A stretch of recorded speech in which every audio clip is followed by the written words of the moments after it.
Release.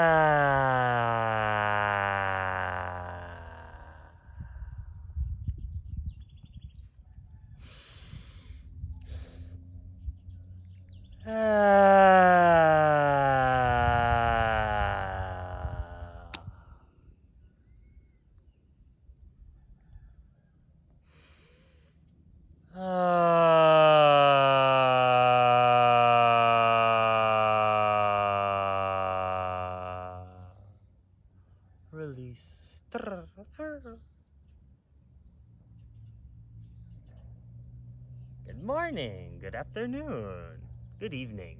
Sawadee Kap. Konnichiwa. Arigato.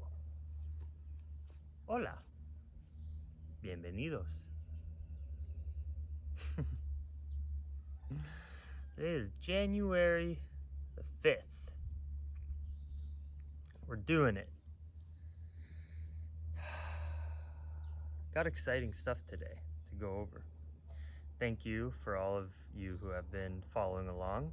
I always say this at the end, but I want to say it at the beginning. If you like these videos and you believe in me and you want to support me, you are financially able in these tough economic times, but you're getting entertained by me for 20-30 minutes a day. If you have it within your finances and in your heart and you're just interested in supporting what we're doing here, pledge $2 or $5 on my Patreon page, and I post my yoga flows on there and the Plantreon podcast. I record a podcast every few days and put it on there too. And so simply, if you want more content of mine, it's just behind a little paywall of $2 or $5, and you can go enjoy that on Patreon. And thank you for the support. Really appreciate it. Plantriotic on Patreon. Help us become independent and continue to be able to plant trees and build cabins and host events so you guys can come. I feel very good this morning. It's important every day you feel good in your body, in your family, relationship, anything, to appreciate it, because you know chaos is coming. Chaos and change always comes. It's a part of life. It's a up and down wave. And so every day that's pretty good is a huge victory, and you should just think about it and breathe it in and be so grateful that today is pretty good. I truly, truly am. Fucking awesome. I want to start off answering questions. Well, first let me go over the schedule for today. We're going to talk briefly, very briefly, political talk, that the Democrats have won the Senate Majority. It's been in Republican majority the last few years, and Democrats have taken over the Senate and what that means. Just going to talk about that for a second. I'm going to talk about being 50 days sober. 50 days without marijuana, tobacco, alcohol. I've been 100% sober, and how I feel about that, how it's changed my life. And then I'm going to essentially give you guys my vision board. I'm going to tell you my practical but dream life scenarios over the next few years. Like, what am I literally building towards? What do I want? If I could snap my fingers and have some certain things in my life in Costa Rica right now that I don't have yet, what would that be? That's what we're going to do today. And we're going to answer questions from Rudy, because this dude, Rudy Gold, shout out, he'll be in the comments on this video too, has been leaving me the best questions to answer, and I appreciate that. And we're going to answer those first off. Rudy says he's new to the vegan game and been high carb, low fat for the last 4 months. Good choice. Scientific choice to prevent heart disease, to have energy. I've been living a lower fat, higher carbohydrate, lower protein diet for 8 years. Jacked, good blood work, fast, great mental clarity, smart. And my cholesterol, total cholesterol is like 140, 145. Hi, Waggeroni, come here. Come here, my baby. I love you. Go get your ball. We'll play while I make a video. No, that's a rock. Don't grab a rock. Go get your ball in the house. Yeah, you speak English. How How do I know when I need to take a B12 supplement, Rudy asks. You do need to take a B12 supplement, and here's why. B12 is an essential vitamin that humans need that is only created in bacteria in soil. The reason that animal products have B12 is because cows spend their entire day with their mouth in the dirt, and they take in that B12, and then when you eat the cow, you get B12.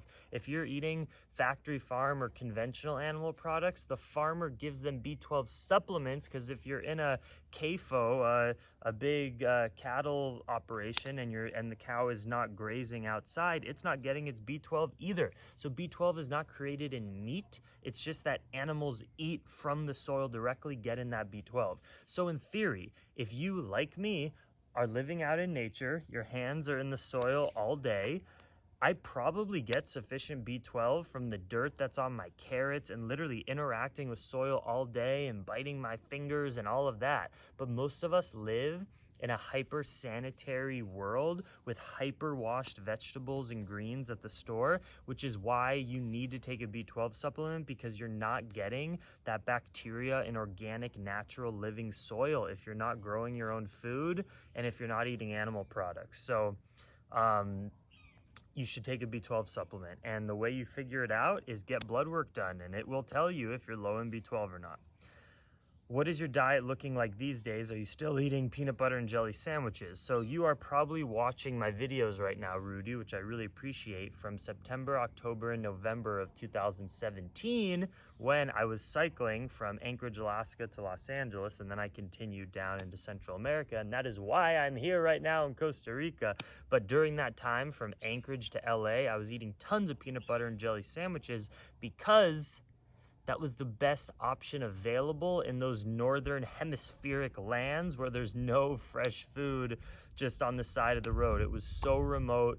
There's not even many grocery stores, just convenience stores with processed food, because when you live in a freaking ice sheet up there, there's not a lot of fresh produce all around, and it's a very low populated area. So on that portion of my bike tour, I would sometimes hit a town and a grocery store, and then I'd have like 200 miles, like 2 or 3 or 4 days of riding without getting to another grocery store. So I had to pack my panniers on my bike with whatever foods could sustain me for all that time. So I was eating oatmeal in the morning. I had cans of beans. I had peanut butter and jelly, because that is a dense source of calories that is vegan, that I could find all the time. And I could just make those sandwiches and bike all day. So that was just because it was the best option. So no, now that I live in a place where I'm growing my own food, I'm in the tropics, I could eat unlimited fruit and yucca and sweet potato and fresh beans. I have not eaten a peanut butter and jelly sandwich in a long time, because the thought of eating bread or even peanut butter is not, or jam with sugar, I'm so not interested in that. Now that I have the option, today I'll be eating coconut water, fresh local grapefruits, bananas, chia, hemp seeds, greens, yucca, avocado, papaya, fresh pineapple, fresh turmeric and ginger and lemongrass, golden berries.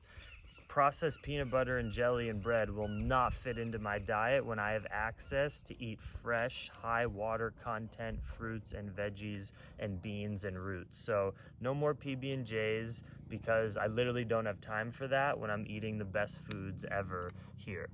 What are your plans once you have your business running more smoothly? I'm actually going to get to that later in the segment when we talk about my manifestation board. Do you plan on staying in Costa Rica, or do you want to move somewhere? I plan on staying in Costa Rica until I want to leave, and I've been here 1.5 years now, and I haven't wanted to leave, and I'm building a house and permaculture fruit farm, and I've planted trees, some of which won't start fruiting for 5 or 7 years, so I predict I'll be here for a minimum of 10 years straight, maybe even more if I love it so much. Thank you for the questions, Rudy. You're awesome. And please comment down more questions for me so I can answer them in tomorrow's video. I'm feeling all right. Yeah. Dun, dun, dun, dun, dun. Okay, let's talk really quick about the Senate race that just happened yesterday. So the Democrats one, it's now split, the Senate, 50 Republicans and 50 Democrats. But because Biden and Kamala are Democrats, they are the two Democrats that take it overboard. So it's really 52 votes for the Democrats and 50 for the Republicans. What this means is there's Democratic majority in the Senate, Democratic majority in the House. Maggie, why are you breathing right next to the camera like that? Come here. Come here. And then the presidency is Democratic. So you have Democratic majority on some of the biggest branches of government. What this means is when a progressive like Bernie Sanders or AOC or Tulsi Gabbard or Ro Khanna comes up with some legislation that is very progressive, like eliminating student debt, or getting Medicare for all, or making marijuana federally legal, or banning the death penalty. When a progressive comes with that bill that the House and the Senate and the president and vice president need to vote on, there is a better chance, not 100% chance, but a better chance of getting those bills passed versus in the last many years when the Republicans have been a majority in the Senate. So even when one of these Congress people come up with legislation that would be good for the climate or good for, you know, these democratic progressive values that I believe in, it was very hard to get it passed through because the Republicans will veto it in the Senate and vote no on it. So this is really great. We got a Democratic majority in that entire Congress and in the presidency for the next 4 years. And it doesn't mean that it's going to be easy to pass these progressive bills that progressive Congress people will try to put through, because there's still so many corrupt establishment Democrats that won't vote for some of these popular democratic things like Medicare for all, which every developed country except for the United States has. If you get cancer in the US and you don't have money to pay private doctors for it, you die. In literally Canada, England, France, Germany, Denmark, Belgium, Norway, if you get cancer, the government, through its taxes, will help you and pay for your treatment, which should be a human right. But we live in such a corrupt capitalist system in America that our healthcare system is privatized and expensive. So that's good news. It's great to think of good political progressive news after 4 years of Trump. Let's talk about being 50 days sober. So I have enjoyed using marijuana pretty consistently, let's say for the past like 5 or 6 years. I've enjoyed it mainly in the evenings, but you know, when I was a solo bike traveler, it just makes sense that it fit into the lifestyle. I'm just biking all day, take a little hit every once in a while, super nice. I didn't have a girlfriend, I wasn't building a house. I was making YouTube videos, traveling around the world, connecting with local people, sleeping in fucking soccer fields and abandoned buildings and with local people in villages and stuff like that. So it made sense, and I have no regrets. It doesn't fry your brain cells, it doesn't hurt anybody. But once I got, I don't have Natalia, but once I was privileged enough where Natalia lives with me and I have a relationship and I'm building this big project and I'm trying to just dial everything in my life, about 50 days ago, through help with Natalia and just within my own heart, I said to myself, you know what? Let's take a break from smoking pot and some of my natural tobacco that I grow, which I'll be honest, it would eat at me. It feels so good. Tobacco and organic tobacco and marijuana feels so good. Makes you feel relaxed while you're smoking it. All right? I'm susceptible to temptations like everyone else. But it ate at me emotionally because you know smoking that shit every day is not good for your lungs, increases risk of cancer. And it wasn't good for my relationship or my productivity, because even though I would leave that stuff for the evenings, there was still a few things I could have done in those evenings that I would get too lazy to do once I smoked. And I wasn't as present in the evening in my relationship. And you probably noticed I've been posting on YouTube like an absolute savage, and and with so much consistency, and that's absolutely correlated with the fact that I've been sober for the last 50 days. Thankfully, alcohol has never been a problem in my life.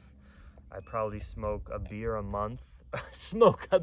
I probably drink a beer a month. I've never had an issue with using alcohol too much, but cannabis, I got into the flow of liking it almost every day.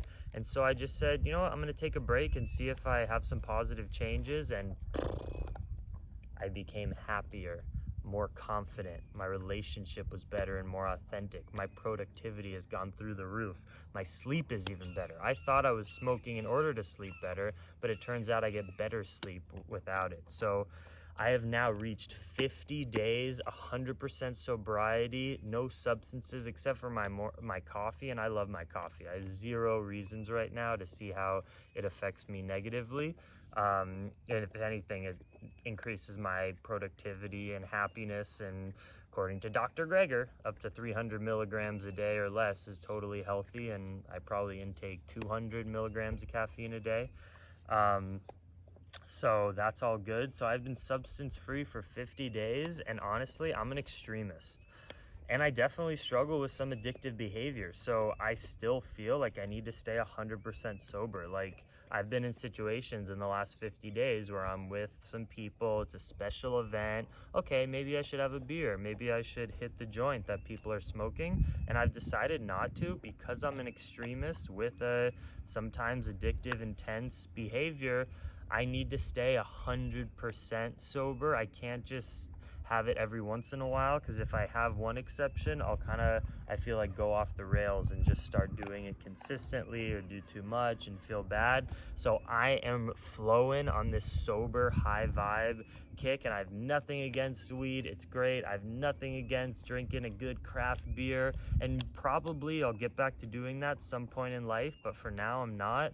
I'm really feeling super high and happy off pure sobriety, and I'm so grateful for it. And if you know when you're abusing something, so if you're watching this and you're like, I want to kick that cigarette or that drink every night or that weed every night, but it's just so hard to do. Hey, I was there. The first 3 or 4 days of getting sober off something that you do consistently sucks. You're irritable, you're annoyed. And then day 5 and 6 and 7 become easier. And then the next week it's even easier. And now 50 days in, I have zero temptation. It's completely easy. So you got to do it for yourself. Don't let stupid ass substances hold you back from being happy, from having the best relationships, and from being productive. That shit's bullshit. You think right now that you need it in order to relax or feel good, but it's really doing the opposite if you're addicted to something. So get rid of it. I'll be your accountability partner if you want me to. DM me on Instagram or email me, jackson@plantriotic.com, and I will help you stay consistent to get sober for a few days, and then it becomes effortless once you just get 3 or 4 days in. All right, you got this. We're gonna end it with my little vision board. What am I doing here? What am I really trying to build here in Costa Rica? What are my plans that I'm working so hard on? First and foremost, it is to be 100% sustainable, growing my own food, having my own water source, which we do from our natural spring on our land, but growing the best, most diverse, sustainable, organic food, from fats to beans to seeds to roots to veggies to herbs to plant medicines to fruits. All the things I need to survive and be healthy, I want to grow and be in a dialed in sustainability mode with ferments and storage and all of that, and my energy, so that I can live off the land without polluting the earth through transportation and through burning fossil fuels and from importing food. I want to gain the highest, craziest level of sustainability on my little 5-acre farm in Costa Rica as possible. With that, I want to have a little business and support a family. So also having a family is in my vision board. I will be so blessed if Natalia and I continue to love each other to the point where we want to spread our seed and have a child. That will be incredible. And I would like to feed my family off the food that we grow. That's number one manifestation board of what I'm trying to do. And I'm working every day to fulfill that by making my relationship more authentic and better, by planting, by building. That's what we're doing here every day. That's in my head. Next is to have enough abundance on the fruit farm and to build cabins and a hostel and have beds so that you all can come experience the exact same thing I'm experiencing and eat our foods and live with us and do yoga and vibe out with the toucans and monkeys and hawks and spiders and scorpions and snakes and Maggie, who's right here. So that's what I'm doing too. We actually broke ground this week on our first cabin. That we're building. It's all good in the hood. We're still filming Maggie. So that's exciting. We're getting closer to the cabin. And then I'm gonna build a hostel after that, and then another cabin, and we're gonna kind of be like a Airbnb fruit farm where you can just come by yourself with your friends and just say, hey, we're gonna spend a week or a month or 2 months or 3 months, maybe become a farm volunteer. So yeah, making it interactive. I'm not building an eco village where you can stay long term and kind of live there. It's mainly just for a week, 2 weeks, a month, 2 month stays. Some people are truly trying to build an eco village where you have communal dinners every night and stuff like that. I'm too introverted for that. I want my farm to be for me, my partner, my children, and then we have guests coming in where you have your own space to do your own thing, and we meet up and vibe out all the time, but not all day, every day. Next, I want a cafe. I want a little coffee superfood shop, maybe down in Dominical by the beach, or maybe in San Isidro, our city. Both of those are 20-minute drive away from our farm.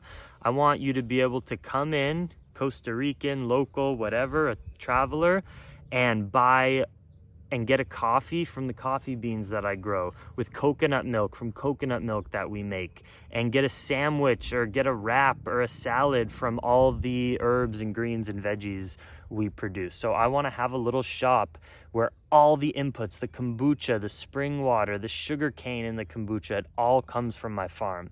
High level of sustainability. I don't want much more than that. I really don't. I want to set up a business and life so I have people renting out spaces and cabins on my land, which will bring in money, and then we'll be producing products like kombucha and fermented coconut meat snacks and chocolate bars from our cacao trees to have a little business. I would love to export, Mucuna powder we make, or dried golden berries, so that you could go into a Whole Foods or a health food store in the US and see Jackson Plantriotics organic Costa Rican products. That I would definitely love, but that would be icing on the cake. I really just want to have a good enough business where I can eat and grow my own food on my land, hang out with my family, do as much yoga and exercise as I want, wake up early, have a little cafe, and host retreats and festivals on my land. That's really all I want. Everything else in life will be icing on the cake. And I don't really have any intention to travel until I have kids and want to show them the world. I traveled for so many years. I'm much more interested in building my most sustainable life here in the jungle. Right now I'm at my rental house. We haven't moved to our home yet on the land. We will in a few months. But yeah, I don't have travel aspirations right now. I traveled for years. I'm interested in getting deeper into my community, deeper into sustainability, and planting roots here. Much love. That was a good one. Thank you for the support, and please give me comments and questions of anything you disagree with or things you want me to talk about or answer in tomorrow's video. Much love. Dream extreme. Namaste.